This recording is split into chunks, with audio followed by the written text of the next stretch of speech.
You really have to question the logic of Jurassic World, both the movie and the theme park. And don't worry, in this review I'll question both. But training raptors? That's kind of where I draw the line. Even though it's Chris Pratt and he's dreamy. But seriously, could anyone really pull that off? I'm going through that gate, and no matter what you hear, you leave me be, because those animals, they're my brothers. Close the gate! Close the gate! They want to eat their brother! So the last time we had a good Jurassic Park movie, I was 13. Let's put that in perspective. Oh, dig that outfit. A dark turquoise sweater and yellow socks. Clad 90s fashion also went the way of the dinosaur. The other things that seemingly went extinct with the first Jurassic Park were characters you actually cared about, a straightforward story, and a good director.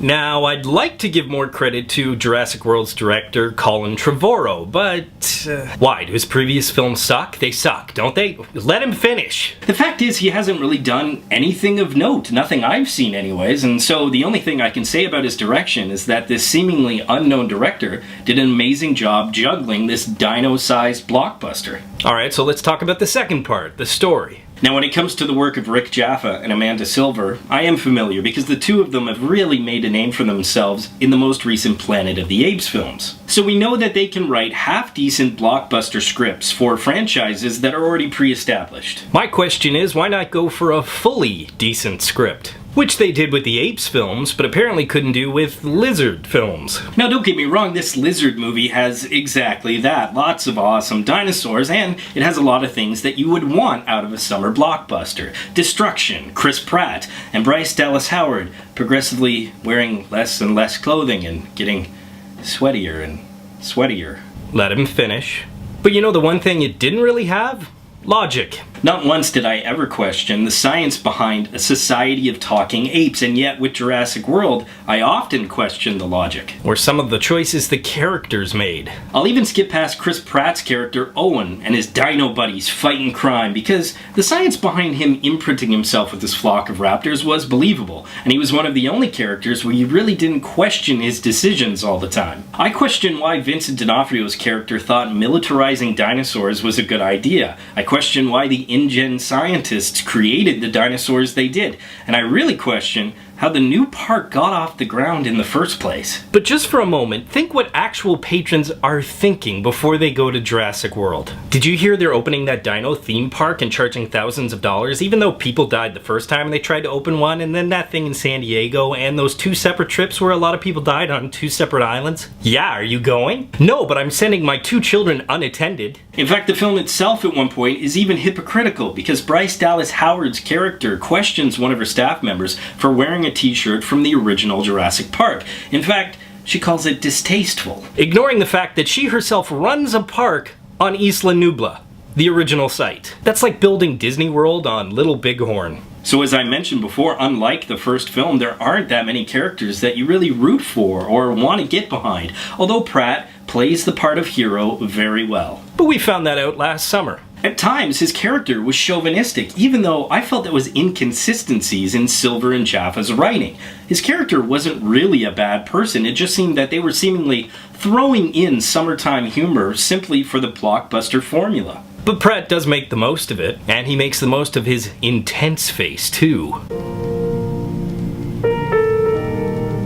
But he is one of the only characters in Jurassic World who reminds me of a character from the first Jurassic Park in terms of charm and depth. Not to mention he's one of the only morally sound characters. So because he's basically the only person I didn't want to get eaten, Chris Pratt is Jurassic World's for the win. Maybe next time, instead of going for his intense face, he should go for the Goldblum lean. Or better yet, the Goldblum laugh.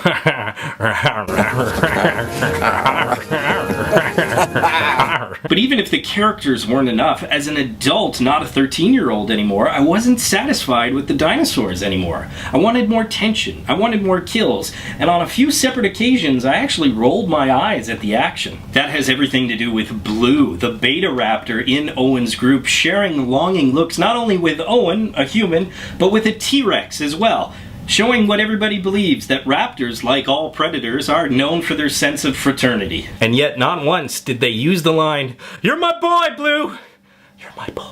Oh, did I also mention that this happens around the time that Blue rides a T-Rex to fight another dinosaur? And that really encapsulates the film. One friend put it perfectly. It's the subtext of progress for the sake of progress. But that's giving it too much credit. But it does make a little bit of sense. The InGen scientists create the Indominus Rex just cuz. Blue rides a T-Rex because why the hell not? And they made this movie because...